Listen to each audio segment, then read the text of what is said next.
আপনারা দেখলাম যে দিলীপ মল্লিকের নেতৃত্বে কিভাবে একজন মহিলাকে, যিনি প্রতিবাদী মহিলা, তাকে তুলে নিয়ে যাওয়ার সমস্তভাবে চেষ্টা হলো। যারা তার মুখ বেঁধে চেপে তুলে নিয়ে যাওয়ার চেষ্টা করেছিল তারা সেখানেও বলে যে তুমি কোর্টে গিয়ে বলবে যে এই ধরনের কোনো ঘটনা ঘটেনি এবং এই ধরনের কোনো ঘটনা ঘটেনি, এটা বিজেপি সাজিয়ে বলতে বলেছে, বিজেপি বানিয়ে বলতে বলেছে, তাই আমি বলেছি, তাহলে পরে তোমাদের সব সমস্যার সমাধান হয়ে যাবে। এই যে মানসিকতা, এই যে চিন্তা, এটা পরিষ্কার সামনে চলে আসছে।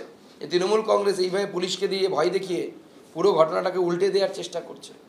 তো আমরা দেখে অভ্যস্ত তো বাংলায়। মাস্টারমশাই, আপনি কিছু দেখেননি?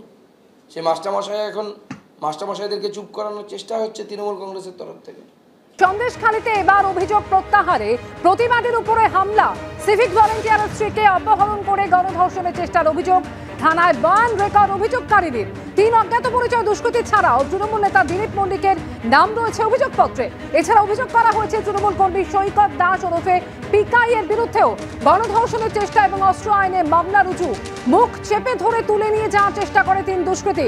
দুষ্কৃতীদের নির্দেশ দিচ্ছিলেন তৃণমূল নেতা দিলীপ মল্লিক। সন্দেশখালী থানায় অভিযোগ দায়ের করে দাবি প্রতিবাদী। বিজেপি নেত্রী প্রিয়াঙ্কা টিপ্রেওয়ালের কাছে অভিযোগ জানানোর পরেই হামলা হয়। রাতে বাড়ির বাইরে বেরোতেই হামলা চালায় 3 দুষ্কৃতী।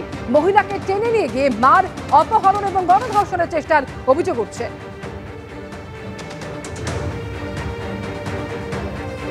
সরাসরি কথা বলবো আবির দত্ত, আমাদের প্রতিনিধি রয়েছেন এই মুহূর্তে আমাদের সঙ্গে। আবির, সিভিক ভলেন্টিয়ারের স্ত্রী, তাকে অপহরণের পর গণধর্ষণের চেষ্টার অভিযোগ ইতিমধ্যে এই নিয়ে মামলাও রুজু হয়েছে এবং যেটা জানা যাচ্ছে বসিরহাট মহকুমা আদালতে এই মুহূর্তে তাকে গোপন জবানবন্দি দেওয়ার জন্য নিয়ে যাওয়া হয়েছে। আবির, দেখো, তেমনই সম্ভাবনার কথা আমরা দেখতে পাচ্ছি। তার কারণ কিছুক্ষণ আগে আমরা দেখলাম পুলিশের তরফ থেকে ওই অভিযোগকারিনী তাকে নিয়ে আসা হয়েছে বসিরহাট মহকুমা আদালতে এবং আদালত কক্ষে যখন তাকে নিয়ে আসা হচ্ছে বা আদালত চত্বরে তাকে যখন নিয়ে আসা হচ্ছে তখন তাকে প্রশ্ন করা হয়েছিল এবং প্রশ্নের পরিপ্রেক্ষিতে তিনি যেটা জানালেন যে তাকে অপহরণ করা হয়েছে এবং যারা এর পেছনে রয়েছে তারা তৃণমূল কংগ্রেস করে, এমনও বক্তব্য তিনি বলছেন এবং বেশ কিছু নামও তিনি উল্লেখ করেছেন। এবং ইতিমধ্যে যেটা সম্ভাবনা, যেটা জানা যাচ্ছে যে আজকে আদালতেই তার গোপন জবানবন্দি নেওয়া হবে এবং কি ঘটনা ঘটেছে, তার সঙ্গে কারা কারা এই ঘটনার সঙ্গে জড়িত, যেহেতু লিখিতভাবে অভিযোগ হয়েছে সন্দেশখালী থানাতে, তাই সেই প্রসেস অনুযায়ী পুলিশের তরফ থেকে তার গোপন জবানবন্দি হিসেবে যাতে নেওয়া যায় সেই জন্যই আদালতে নিয়ে আসা হয়েছে। ম্যাজিস্ট্রেটের সামনে তিনি তার বক্তব্য রাখবেন, যেটা বয়ান আকারে রেকর্ড হবে গোপনীয়তার সঙ্গে। এবং এই যে পুরো গোপন জবানবন্দি যেটা দেওয়া হবে তার পরবর্তীকালে পুলিশ কি ব্যবস্থা নেয় সেটাই এখন দেখার।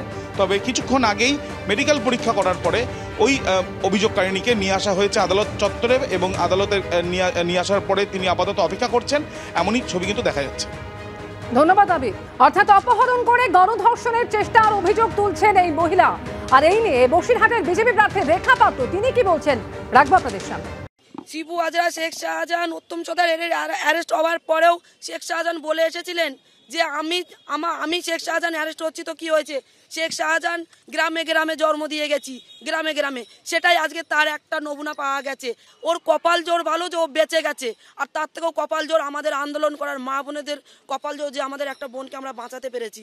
সেই মুহূর্তে চিল্লাচিল্লিতে তার বাচ্চা কান্নাকাটিতে বাড়ির থেকে লোক বেরিয়ে গিয়ে খোঁজাখুঁজি লাগায় আর ওনারা পালিয়ে যান ওখান থেকে। পুলিশ এখানে কোনো মতেই সহযোগিতা করছে না সাধারণ মানুষকে। পুলিশ সবসময় এই তৃণমূল বাহিনীদের হয়ে কাজ করছেন, কারণ আজকে যদি পুলিশ প্রশাসন যদি আজকে সাধারণ মানুষ এই জনতার হয়ে কাজ করতেন তাহলে আজকে মা বোনেদের এইভাবে বাড়ির থেকে উঠিয়ে নিয়ে তাদেরকে এইভাবে ধর্ষণ করা হতেন না। এটা কোথায়? এটা সন্দেশখালী। আমরা কোন পশ্চিমবঙ্গে বাস করছি আপনারা বুঝতে পারছেন?